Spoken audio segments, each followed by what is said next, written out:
Praise lord. ప్రియమైన దేవుని బిడ్డలారా, యెషయా గ్రంథము 55 అధ్యాయము 7వ వచనము.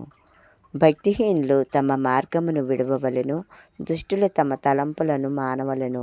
వారు యెహోవా వైపు తిరిగిన ఎడల ఆయన వారి యందు జాలిపడును.